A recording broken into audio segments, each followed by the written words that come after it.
Hello everybody and welcome back to the channel. My name is Brianna, this is Coffee, Books, and Bullet Journals, and today I am going to be doing my July wrap-up.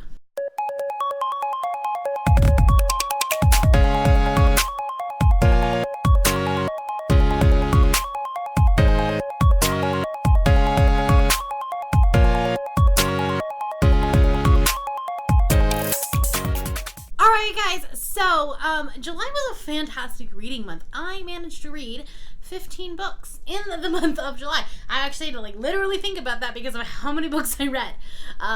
It was a really good month. Now, the reading rush had a lot to do with that. The biannual bibliothon had a lot to do with that. And I just had some really good reads. Now, I did have, some shorter reads, but I still managed to read 4,977 pages, which is more pages than I've read any other month. So even if you're looking at the page numbers versus the number of books, it was still a great reading month. Best I've had all year, which was great. I definitely am really close to my 100 goal at this point. I think as of today, now it's August 5th. It's August 5th and I'm at 82 books. So I hit 80 books at the end of July because I've read 2 books for August already. I, for once in my life, have everything written in my bullet journal. So I'm just going to go over my nerdy stats, genres, and star ratings and all that stuff. And then we'll talk very briefly about the books that I read. There are a couple that I have some unpopular opinions on, and I have a lot to talk about. So other than that, we'll probably keep things short and brief. I did a lot of reading vlogs this month. So if you're interested in them, I will leave the playlist up there. And without further ado, so 15 books read, 4,977 pages. I read 6 audiobooks, 5 ebooks, and 4 physical books. 2 of the 15 met Pop Sugar challenges, so love that for me. My average rating was a 3.9, so not bad. I had 1 2-star, 1 2.5 star, 2 3-star, 2 3.5 star, 3 4-star, 2 4.5 star, and 4 5-star books. One of them being probably a new favorite, so very cool. I love that for me. 3 male authors and 9 female authors, which is drastically I always read a lot of female authors. I feel like that's just the norm. The fact that I have 3 in there in 1 month is doing it pretty good for me. So anyways, genres, I read 5 contemporary, 3 fantasy, 3 graphic novels, 1 historical fiction, 1 poetry, 1 romance, and 1 thriller. So pretty diverse. Not as many fantasy as I have in previous months. So yeah, I'm trying to even things back out. When I'm doing my wrap-ups, I always go from my least favorite to my favorite book of the month. So without further ado, let's just get started. First book I'm going to be talking about is my 2-star book, and that is the graphic novel The Black Mage by Daniel Barnes. And this book was an arc that I received from NetGalley, so thank you to NetGalley for giving this to me for review. And yeah. I'm not sure that this was satire. It had to have been. It had to be. It was making a joke of racism. And I feel like it had to be. They had to be. Not at all. I know they did it on purpose. I just don't know if it was the right time and the right place for it. Does that make sense? Are we on the same page? So this is about a black wizard who is the first wizard to be accepted to the St. Ivory School for Wizards and Witchcraft or something like that. I don't know. Basically Black Harry Potter is how it was sold to me. And which, I'm all on board for that. And it was supposed to be this whole inclusivity thing, and it was a program to basically bring in minority wizards into the school, but that's not how it was. There was a murder mystery. There was a cult thing. And yeah, the teachers in the school were literally wearing KKK uniform or robes. The wizard, the main wizard, his last name was, I think his name was Jim Token. He was a token black guy. And then anyways, I talked a lot about it in one of my reading vlogs. Like I said, I will link the playlist up there. I didn't like it. I feel like we're maybe not there yet. We're not at the place where we can make fun of racism because it's still a pressing issue in today. We're not there yet. it. Wasn't a fan. So anyways, 2 stars. The second book that I'm going to be talking about is also a graphic novel. Also an arc that I received, and that was Mera Tidebreaker. This is an origin story for Mera and Aquaman, kind of, and how they met.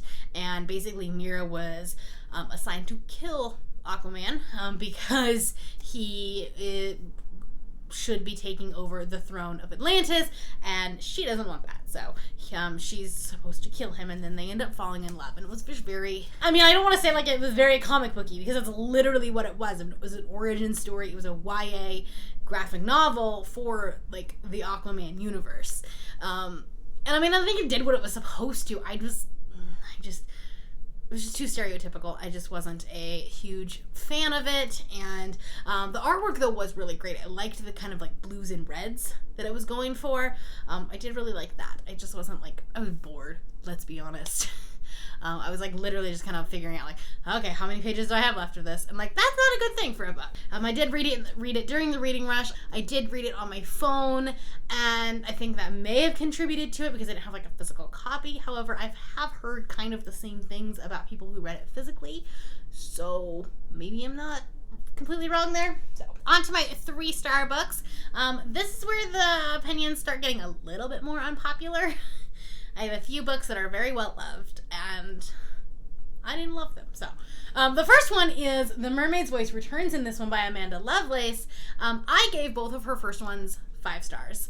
And this one I just felt kind of lacked the same power that the first 2 did. I just feel like she really mellowed out. And while a lot of people love this book because of that, I kind of liked the in-your-face kind of thing. At least for poetry. Like, I'll talk about in novel format a little bit later, but in poetry, I feel like the whole point of it is to get your point across and do it loudly and do it aggressively. That's your audience. Like, that's who you're talking to. And she mellowed out a lot in this one. I mean, there were still some really good poems in here. I just feel like this one was just a little bit more forced, a little bit more rehearsed. Not as honest and heartbreaking and gut-wrenching. And I think that, I mean, like I said, a lot of people really liked this one, and I think specifically this one's really loud and really aggressive, and I loved it. I loved it for it. But if you weren't a fan of this one, you'll like this one. If you were a fan of this one's not as great. The next 3-star book was also a book that I read during the reading rush, and I listened to it on audiobook, and because I heard that the audiobook was really, really good, and that was The Poet X by Elizabeth Acevedo. Now, I'm saying this, like, Elizabeth Acevedo can write. I am not denying her that fact. The writing style was fantastic. The problem is that when you do a novel, like a book, a story, in poetry, you miss things. You're getting like bits and pieces of the story, the important parts, but you're missing that ebb and flow of a story, and the low points and the high points and the in-betweens and how we get from one point to another. And we missed that in this book. It was very short. It was very quick. I think the audiobook is like 3 hours long, so not long at all. And I think that you miss a lot. I didn't really care about the characters as much. I didn't kind of connect with the main character. I read it last week and I don't remember what the main character's name was, so that's telling you something. I liked the writing. I didn't like it for that story, if that makes sense. And then there were a couple of things like in the plot where we didn't really get like a conclusion. Specifically the disjoint from the main character and her mother having these extreme religious beliefs. And then like we see at the end, like they kind of come together, but like we don't see a point. Like we see point A and we see point B. We don't see that bridge. So it felt very kind of like Disney Channel movie ending, if that makes sense. You know, where they're just like all live happily ever after. And there wasn't like a connection that you would have seen in a conclusion of an actual, not like of a like a normal formatted novel, I guess, is how I would say that. That's my first unpopular opinion. My second unpopular opinion was my first 3.5-star book, and that was Girls on the Verge by Sharon Biggs Waller. This book, like, nobody that I follow on BookTube gave, or even Book Twitter, like, gave this less than 4 stars. And most of them were like 5 stars, best book of the month, or best book of the year, whatever. Like, it was, this is this huge, life-changing novel. And I am being generous with my 3.5 stars. I did not like it, to be honest. I mean, okay. Is this a topic that needs to be discussed in young adult literature? Absolutely. Which is why I gave it 3.5 stars. Did we do it the right way in this book? I don't think so. I don't think we did. I think that there was a lot of shouting and a lot of yelling, so this is what I'm talking about. Like, in a novel, we don't want to shout, we don't want to yell, and we don't want to just kind of shove it in the reader's face. And that's kind of what she did. Like I said, it's a topic that needs to be discussed. I just don't think it was done well. You know, it's about this teenage girl who finds out she's pregnant, doesn't want to tell her parents, and so she basically tries, like, multiple different ways to get an abortion in the state of Texas, which is very hard to do. Texas is one of the most conservative states, and it was hard. However, there were some things that I did not like about this book, and this is one of the books that I will actually link my Goodreads review. I'll link them all, I guess. I will. I'll link them all. If there's a review, I will link it. But this is the one that, like, I had to sit on for a couple of days.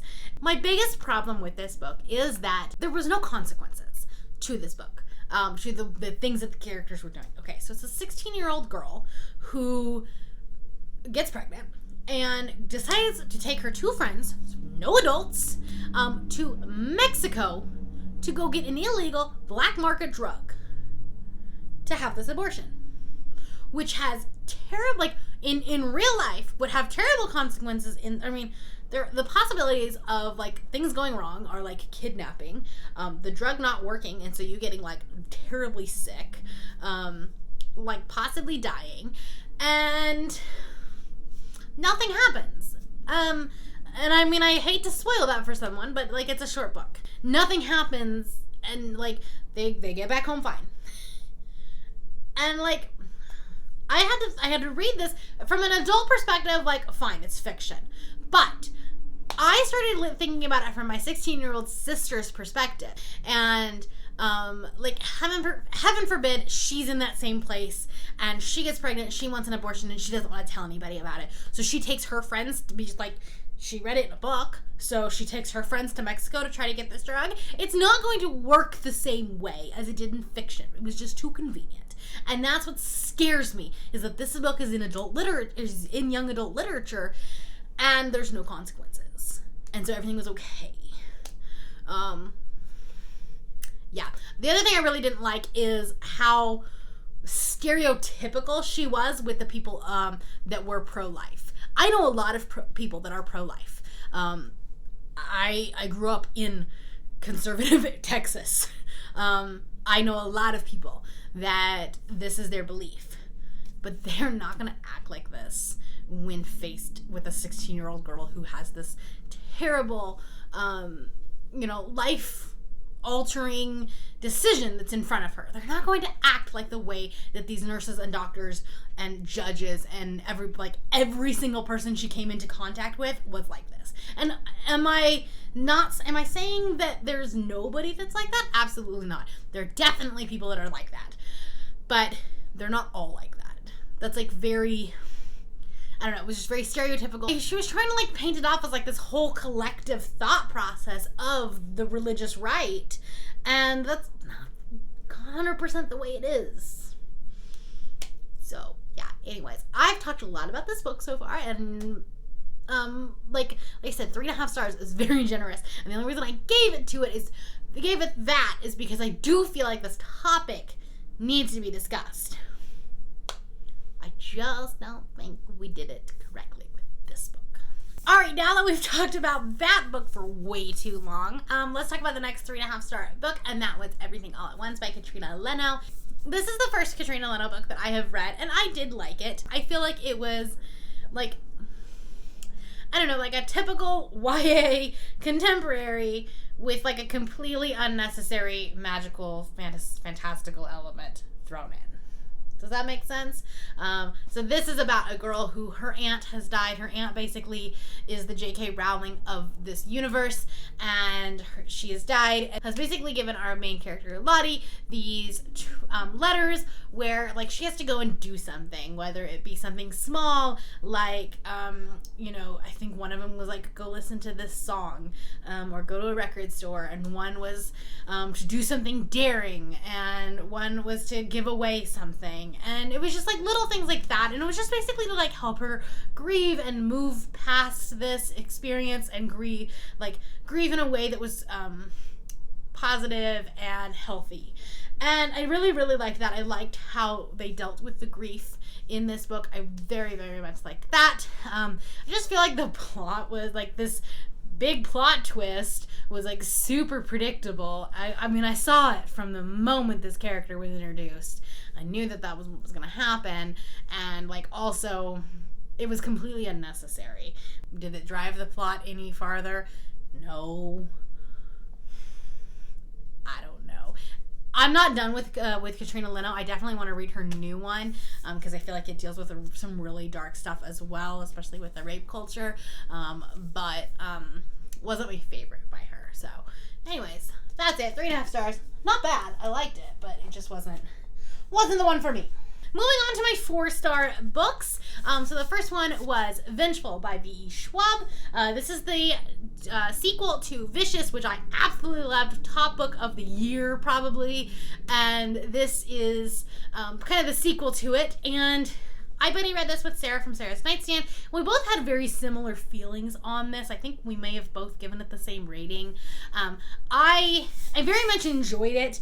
However, while the first one kind of just dealt with Eli and Victor and their kind of like companions, this one kind of like brought on a whole new cast of characters. And then also the ending.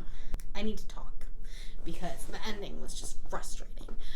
I know that on Goodreads there is a third untitled, undated, like no cover, there's nothing, but it does say Villains number 3. So maybe this is a trilogy, I don't know. It was not as good as Vicious. However, I really think that it reminded me of Marvel Agents of S.H.I.E.L.D., the show that's on ABC, or used to be. I think they're canceling it, which is sad.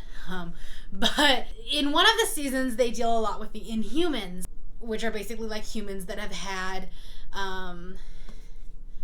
like supernatural powers.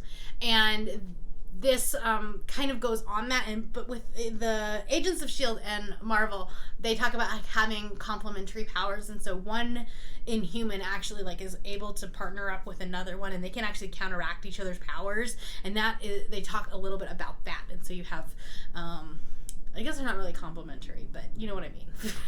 I can't speak today. So anyways, that is what this is about. I enjoyed it. I just kind of got a little bit lost at times, just because there were just so many characters. And I've talked about this before. Anytime there's a book that has a huge cast of characters, it is sometimes hard to keep them straight and remember who is who. And I think I did suffer a little bit with that. But overall, it was still a really, really good read. Alright, the next 4-star book was actually probably my biggest surprise of the month, and that was The Great Alone by Kristen Hanna. This is a historical fiction about a girl in the 1970s, and it starts out like as her being like an 8-year-old girl, and it kind of follows her life. And it follows this girl kind of throughout her life in the 1970s, basically right after the state of Alaska becomes a state, is no longer a territory. And there's a lot of talk about like the government trying to take over and Big Brother, and there's some war veterans, and they like are totally against the government. They went up to Alaska to basically like be on their own and live off the grid, and it was interesting. If you liked Educated by Tara Westover, this is basically like a fictional version of that without the Latter-day Saints religion part of it, because there's not really any form of religion here, but it's still very, I don't know, I got very similar vibes to it, so there's that. Also got some of the similar vibes to The Smell of Other People's Houses by Bonnie Sue Hitchcock, just because it kind of takes place in the same era. I think that one takes place right before it becomes a territory. I might have those mixed up, but anyways, it was really good. I think, like, for historical fiction, I don't like historical fiction. I usually, like, I don't know. They're not my go-to genre, but this was the group pick for the Literary Alliance, and so I obviously wanted to read it with the group, and I actually really liked it. There are huge trigger warnings for abuse, both physically and emotional. I can't remember if there was any, like, sexual abuse. I don't think so, but yeah, huge trigger warnings for that. Trigger warnings for PTSD. It's a rough book to get through, but it was good. The only thing I didn't really love about it, I think that it was going along really well, and then it kind of, like, turned into this romance, basically. And then, like, there's, I mean, a huge plot twist, which I don't want to spoil, but, like, it kind of went a different direction, and I wasn't 100% on board with it. I would have liked to just continue, like, going about the normal, like, wilderness and survivalist and that kind of thing, and then we kind of, like, went into this romance, and it wasn't, like, I don't know, I didn't believe the romance, if that makes sense. I didn't buy it. To be honest, if, like, had it not been historical fiction, I would have thought that the love interest would have been gay. Like, you just kind of came across that way, and, like, that's where I thought it was going, and, like, I was like, okay, we're gonna talk about LGBT in the 1970s, like, let's do it. And I'm probably way out in left field.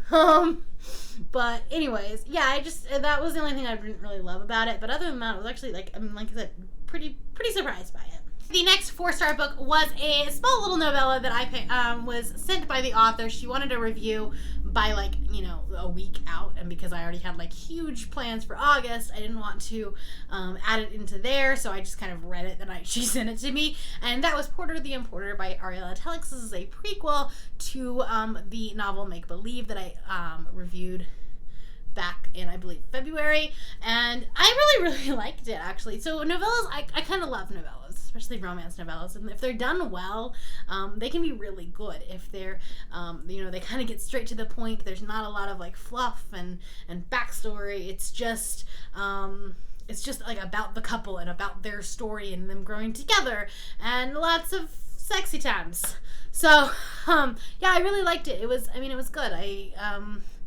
I enjoyed the characters, I bought the romance, and yeah, it was it was some good smexy times. But, it was a novella, it was like 100 pages, so, like, there's not a whole lot to, not a whole lot to talk about. Moving on to my 2 4.5-star reads, and the first one is Maybe in Another Life by Taylor Jenkins Reid. I've only read, like, her 2 huge ones. I've read Seven Husbands of Evelyn Hugo, and I've read Daisy Jones and the Six. Maybe in Another Life was one of the books, the 19 books in 2019 that I wanted to read, and I very much enjoyed this. This is a kind of a split perspective where she makes a decision, and then, like, the universe splits, and we see simultaneously what happens if she made that decision or if she said no to that decision. And I think it was really well done. There were things, it was really cool because, like, they would have a line of dialogue that was said in both perspectives with, like, completely different context. It was really good. There were a lot of plot twists. It was, like, one of those things that, like, as we're going along, you're like, oh, well, this is obviously the perspective that she should have chosen. This is the best way to go. She should have done this. And then, like, something happens, and then you're like, oh, wait, no, maybe that's better. And then you go along and you're like, maybe that's better. And you're like, I don't know what to think. I don't know. Like, you never really, like, could pick a side and a direction of which way would have been the better way to go. And I think that's the excellence and the Yeah, excellence, that's the word, of Taylor Jenkins Reid. Hey, this matches like my shirt very perfectly. Anyways, yeah, no, that's how amazing she is at writing, that she can do that to a reader and be like, just completely, basically, mindfuck them, and get away with it. So, anyways, yeah, love this book, definitely recommend it. The next 4.5 star read I technically finished a day late, on August 1st, but because of the newts, I'm adding it into this one, and that was Nevernight by Jay Kristoff. And this book, I like literally cannot wait to get into God's Grave.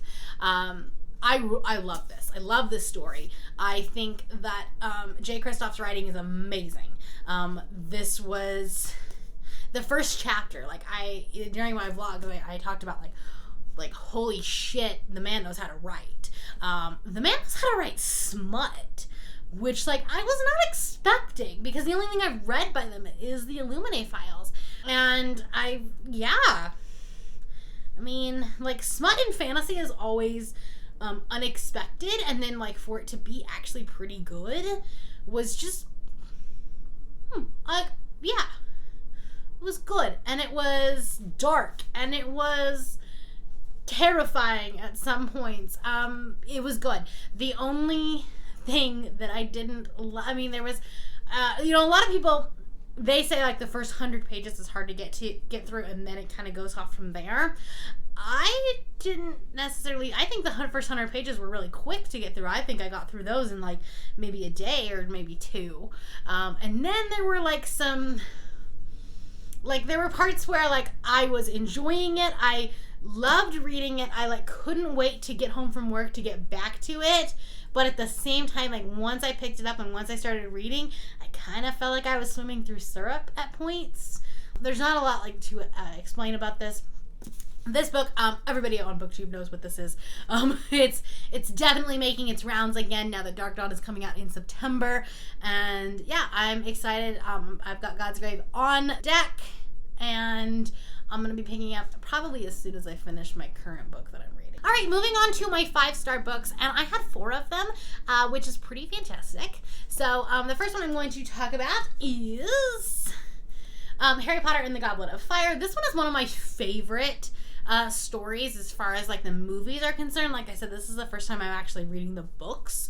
So, I mean, it's a whole new experience. After reading this book, I did not realize how much the movie cuts out. Like, in the movie, there's literally no talk of SPEWs. They're like that whole subplot. There's no mention of Rita Skeeter and like how horrid she is, and that whole subplot. And yeah, the World Cup is much much shorter. There's like Dobby's not in this book or in the movie, so yeah, like I missed out on a lot. So anyways, really glad I read this. I'm listening to them all on audio. I have the 5th one that I'm going to be reading in August, and I'm excited. The next 5-star book I listened to on audio because I at the last minute decided to partake in the Dragons and Tea book club, which is run by Melanie and A Quarter of Crowns and Quills, and I loved this book. It was so precious. It was it was a YA contemporary, and so there was definitely like instant love and all this stuff, but like there was the miscommunication trope, but like it was done so well, and like I loved it. There was like nothing I would have changed about this book. It was adorable and precious, and like I teared up a couple of times. It was so good. It's definitely one that I want to get a physical copy of and potentially reread it physically. But like I said, I last minute chose to participate because Scribd had the audiobook and I needed an audiobook before the Biennial Bibliothon started. And so I just read it, and it was so good. I loved it. Definitely go read that book. All right, and then my 2 favorite books were like literally a toss-up. The first one was called The Tea Dragon Festival, and this is a companion novel to the Tea Dragon Society. It's a graphic novel about like dragons that grow tea leaves on their heads. and like again, like precious and adorable, and the art style was to die for. Katie O'Neill can do no wrong. It was so good. I loved it. The art style was, I mean, it was very cartoonish. It's like a middle grade graphic novel, but it was so good. I'm definitely going to be getting a physical copy of that. I want to get a physical copy of the Tea Dragon Society, and yeah. Anyways, I loved it. It was so cute. Just because like this one's a novel, that was a graphic novel. I read that in like 10 minutes, and this took a little bit longer. This is gonna be my favorite book of the month, and that is Lock Every Door by Riley Sager. This was actually surprisingly the very first book I read in the month of July, so it held up all month long, so that was cool. And this is a book it's a thriller. It's Riley Sager's, I think, third novel. It's the first one I've read from him, and it was really good. It was, it's about this woman, which you've probably heard like all about this on BookTube by now, but it's about a woman who house sits for this very wealthy apartment building, and she's like paid to basically live in this fancy apartment. And there's a few rules, like you can't bring anybody over, and you can't spend the night away from your room or from your apartment, and you don't really want to talk to the other people that live there. It's just very kind of exclusive, and we just kind of go about our own business. Lots of like shady stuff going on, and the twist in this book, like I knew it was going somewhere. I kind of like was like, oh well, that's the bad person. Like that's the person that did the thing. I was partially right. But I had no idea the motive behind the why behind what he did. And yeah. I think this is really, really good. And yeah, if you haven't read Lock Every Door, if you haven't read this, absolutely, you should definitely go check this out. It was a Book of the Month book, so if you would like to, if you haven't picked up your August book yet, I'm going to leave a code down below so that you can do that. There's also, I'll also put my YA code down there too, but it's a different thing, if that makes sense. Because the YA box is just YA titles, and then the regular book box is for other titles. So I'll put both codes down there in case you're wondering, or in case you're interested. Anyway, that was a very, very, very long wrap up. So I hope that you enjoyed it. I hope you're still sticking around. And if you like this video and you have not yet subscribed, there's a little red button that you can do so down below the video. And all of the links to my social medias will be in the description below if you would like to be my friend on any other platform. Thank you all for watching, and I will see you next time. Bye.